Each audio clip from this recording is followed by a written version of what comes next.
যান।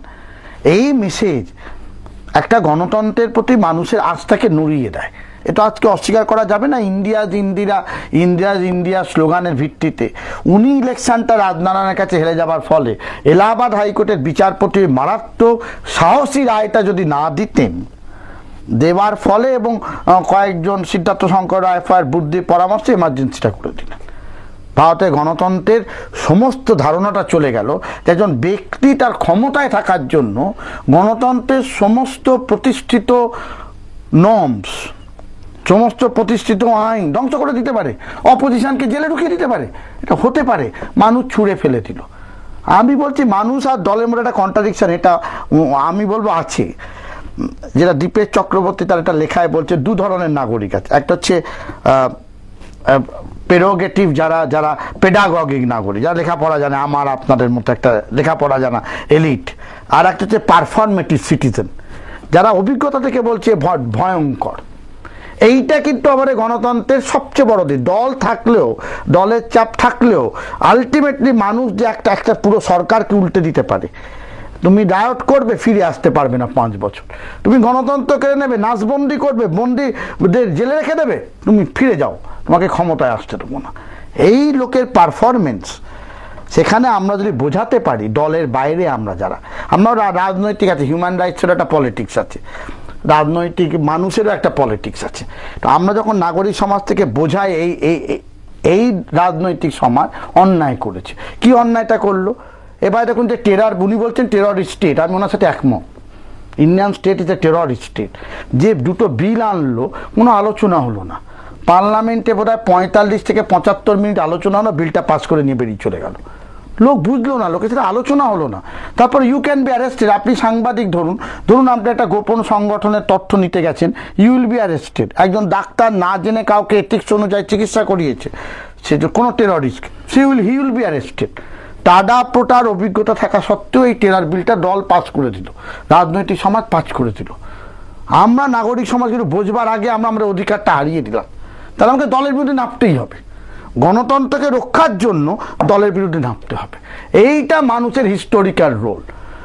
এটা যত সহজে আপনি বলছেন, তত সহজে সাধারণ মানুষ কি নামতে পারবে? সাধারণ মানুষের কাছে সেই অল্টারনেটিভ কি আছে? এইখানে আপনার উত্তরটা দিই। উনি বলছেন ব্যক্তির ভূমিকা, উনি বলবেন, আমি 1 মিনিট বলেন। ব্যক্তির ভূমিকা খুব গুরুত্বপূর্ণ এখানে। খুব জয়প্রকাশ নারায়ণ এমন একটা মুহূর্তে এসেছিলেন পোস্ট ইন্ডিপেন্ডেন্সে, যিনি একটা রাজনীতি তোড় এনে দিয়েছিলেন, যে একটা সৎ, নিষ্ঠাবান, আদর্শ নিয়ে বিতর্ক থাকতে পারে। যে কংগ্রেসের জন্মের কথা উনি বলছেন, সে কংগ্রেস এলিটিস্ট কংগ্রেস জন্ম হয়েছিল। তো এটা এই বিষয়ে কোনো 3 দিন ধরে তামাশা করতো। গান্ধী এসে আসমুদ্র হিমাচল মানুষকে জাগিয়ে দিয়েছিল, ওই কংগ্রেস থেকে রেখেই। বলে এমন একটা অনেক সময় ইতিহাসে ইন্ডিভিজুয়ালের ভূমিকা আছে, যে এই হোল পলিটিক্সগুলোকে নাড়া দিয়ে দিতে পারে, অর্থাৎ আমাদের ঘুরিয়ে দিতে, পলিটিক্যাল অবতারের জন্য অপেক্ষা করতে হবে। দুর্ভাগ্য সেই দেশের যে দেশে বীরের প্রয়োজন হয়। আমি ব্রেক থেকে কোট করছি। সাধারণ মানুষের উপর আস্থা হারাচ্ছি কেন? সাধারণ মানুষ কাদের বলছি? আমরা যে প্রজেক্টেড পৃথিবীটা দেখি, হিংস্রতায় ভরা, তার বাইরেও একটা পৃথিবী আছে, যেখানে মানুষরা অন্য ভাবনা, অন্য কথা, বিকল্পনার কথা বলেন। সেই পৃথিবীটার খোঁজ আমরা রাখি না, তাই এই রকম একটা অনাস্থা তৈরি হয়। না, প্রশ্ন হচ্ছে সেটা বিকল্পনা না শুধুই কল্পনা? আপনি কথা বলছেন কল্পনা, আমি বলছি, আমি খুব জোরের সঙ্গে বলছি। তার মধ্যে আমি নাম করে করে বলছি, মুচি, দাদু, তাঁতি, কবির, জোলা, লালন, তাদের ভিতরে বিকল্পনা পায়নি? তাদের মতো, আমাদের মতো তো ডিগ্রিধারী লেজা মুড়ো লাগানো লোক নন তারা। এরা তো সাধারণ মানুষ, একেবারে সাধারণ। ইতিহাসে মাঝে মাঝে তারা রঙ্গমঞ্চে এসে ইতিহাস বদলে দিতে পারে। এই সাধারণ মানুষ এসে কি লালগড় সাধারণ মানুষ, উই ডোন্ট নো দেম, আমরা জানি না। আমাদের এই লাইমলাইটের সামনে তারা নেই, সেই জন্য নেই। আমরা দেখি যে কে কোথায় দুর্নীতি করছে, সেই খবরটা আগে প্রকাশ করব। কে এইভাবে একটা জুতো সেলাই করতে করতে এমন একটা কথা বলে ফেলছে, বা কোনো একজন তাঁতি, সে কবির, তাঁত বলতে বলতে কি বলে ফেললেন, সেটা বছরের পর বছর আমরা ভেবে যাচ্ছি। সেটা নিয়ে আমাদের বোধহয় খুব জানাটানা নেই। কিন্তু দেবপ্রসাদ বাবু, আপনি যে দেশে দাঁড়িয়ে কথা বলছেন, যে দেশের ভবিষ্যৎ সম্পর্কে বলছেন, সেই দেশটা কিন্তু বিশাল। এটা কিন্তু ভেনেজুয়েলা নয়। না না, আমি ভারতবর্ষের বিভিন্ন প্রান্তে ছড়িয়ে থাকা এই ধরনের বিচ্ছিন্ন কিন্তু মুক্তিবাদী মানুষকে এক জায়গায় হবেন কি করে তারা? এক জায়গায় আপনি শুধু ভারতবর্ষের কথা বলছেন কেন? আমার 1 নম্বর পাল্টা প্রশ্ন, শুধু ভারতবর্ষের কথা কেন, সারা পৃথিবী নয় কেন?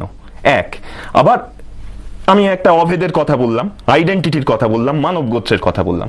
আবার এটাও খেয়াল রাখতে হবে, ভারতবর্ষ বলে যে রাজনৈতিক ভূগোলটি রয়েছে সেটি ওই একাকার নয়, তার মধ্যে সাংস্কৃতিক ভিন্নতা পরতে পরতে রয়েছে। সেই সাংস্কৃতিক ভিন্নতাগুলোকেও আমরা কি সহ্য করতে শিখেছি? সেই সহিষ্ণুতার রাজনীতি আমরা জানি? আমরা তো সবসময় বলি যে ও আমার মতো নয়।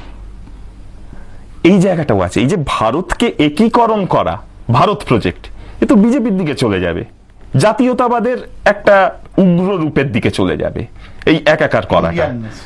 ইন্ডিয়ান নাও থাকতে পারে। আপনি বলতে হোল ইন্ডিয়া, আপনি বলে আমি জিওগ্রাফিক্যালি পরে নাও থাকতে পারে। জনজাগরণ হয় তাহলে বহু জাতি ভেঙে ভেঙে যেতে পারে। এই যে ইন্ডিয়ান জিওগ্রাফিক্যাল আইডেন্টিটি নাও থাকতে পারে, এটাই থাকতে হবে। আমি সেটা কিন্তু খারাপ অর্থে আমি বলছি না। আমি কি বহু পদদলিত জাতি, বহু নিম্ন জাতি, নিম্নবর্গের মানুষ শোষণের বিরুদ্ধে, ভালো ন্যায়ের দাবিতে, সামাজিক ন্যায়ের প্রশ্নে নিজেরা উঠে আসতে পারে। সেখানে কে সুজাত, কে দেবব্রত, কে আবার কোনো কেয়ার করবে না তারা। যখনই এই যে মার্চ অফ দ্য পিপল, এটা ইতিহাসে সবসময় চলে। ইন্ডিয়াননেস ইজ এন ইমাজিনড কমিউনিটি, এটা একটা কল্পিত একটা জাতির ধারণা আমার। কিন্তু আপনারা ব্যতিক্রম হিসেবে যেভাবে লালগড়ের নাম বলছেন, ব্যতিক্রম হিসেবে নন্দীগ্রামের নাম উঠে আসছে, যাদেরকে উদাহরণ হিসেবে সুজাতবাবু টানলেন, সেখানে কিন্তু আমার একটা প্রশ্ন হচ্ছে, তাহলে কি সাধারণ মানুষ যখন তাদের গায়ে হাত পড়ছে, একদম জাস্ট গায়ে এসে হাতটা পড়ছে, একদম লিটারালি গায়ে এসে যখন হাত পড়ছে, ভাতে টান পড়ছে, তখন তাদের মধ্যে যে প্রতিক্রিয়াটা হচ্ছে? ভারতবর্ষ শুধু বললেই তো হয়। কিন্তু পাত্রবাবু, ভারতবর্ষ তো ভেঙে গেছে। 47 আগে আমার পিতা, ওনার পিতারা তো অন্য ভারতবর্ষ ছিল। মানে আমি বলতেই যাচ্ছিলাম সুজাতদা কথাটা, যে 14ই আগস্ট 1947 ভারতীয় শ্রমিক ছিল যারা, 15ই আগস্ট তারা কি পাকিস্তানি শ্রমিক আর ভারতীয় শ্রমিক হয়ে গেল রাতারাতি? নেই, বা পাকিস্তান 71-এর পর যারা পাকিস্তান, তা তো আজকে বাংলাদেশের একটা, তার মানে বাংলাদেশি শ্রমিক বলে আর একটা এন্টিটি তৈরি হলো। একটা অন্য বিতর্ক সেটা। কিন্তু যে জায়গায় আমরা ছিলাম, আমাদের দেশের কথা আমরা বলছিলাম, এখানকার রাজনীতির যে চেহারা আমাদের সামনে আসছে বারবার, সেটা নিয়ে আমরা বিশেষ করে এই দলতান্ত্রিক, ব্যক্তিতান্ত্রিক, স্বার্থ লোভী যে রাজনীতি এখন আমাদের সব থেকে বেশি পীড়া দিচ্ছে বলতে হয় সাধারণ মানুষকে। তবে এটাই আমার মনে হয় একটা আশার দিক, যে হয়তো কোথাও কোথাও তো মানুষ ঘুরে দাঁড়াচ্ছেন, তাদের দেখে অন্য মানুষরা অনুপ্রাণিত হবেন এবং সবকিছুর একটা শেষ থাকে। যদিও এই ধরনের হিংসার রাজনীতি আপনাদের কাছ থেকে যেটুকু শুনলাম, এটার একটা পরম্পরা রয়েছে, এটা আজকে হয়েছে, আজকেই একমাত্র দেখা যাচ্ছে এরকম নয়। কিন্তু তবুও একটা জায়গায় আমাদের বোধহয় শেষ করা উচিত যে কোথাও আশার আলো নিশ্চয়ই আছে এবং কি বলবো, বিকল্প একটা ব্যবস্থাও আছে। একেবারে যে বিকল্প নেই এরকম একটা জায়গাতেও আমরা দাঁড়িয়ে না। আমাদের আজকে সানডে ইন্ডিয়ান শো আর সময় নেই, এখানে শেষ করতে হবে। বিকল্প আছে, সবই আছে। সঙ্গে আমার মতে, এটা অ্যাকচুয়ালি আমার মতে, গান্ধীকে নতুন করে পড়া উচিত ভারতীয় কনটেক্সটে। আমি একদম একমত। গান্ধীকে যদি না বোঝা যায়, গান্ধী ফেইল্ড। গান্ধীর কথা কেউ শুনতে চায়নি সে জীবনে। 47-এ সুমিত সরকার লিখতে রিওয়াজ অ্যালোন, গান্ধীকে রেখে আমরা এতদিন সাফল্যের হিসেব করেছি বিশেষ মানদণ্ডে, এখন আমাদের ব্যর্থতা পরম্পরা, বুদ্ধ থেকে গান্ধী পর্যন্ত যে ব্যর্থতা পরম্পরা, তা থেকে শিক্ষা নিতে হবে রেখে, তাহলে একটা আলোচনা হলে অনেক জিনিস সমাধান হওয়া সম্ভব। অনেক ধন্যবাদ সুজাত বাবু এবং দেবপ্রসাদ বাবু আপনাদের আজকে আসার জন্য, অনুষ্ঠানে অংশ নেওয়ার জন্য। আজকে সানডে ইন্ডিয়ান শো এই পর্যন্তই। আগামী রবিবার আবার দেখা হবে। দেখছেন কলকাতা টিভি, রাত দিন 7 দিন।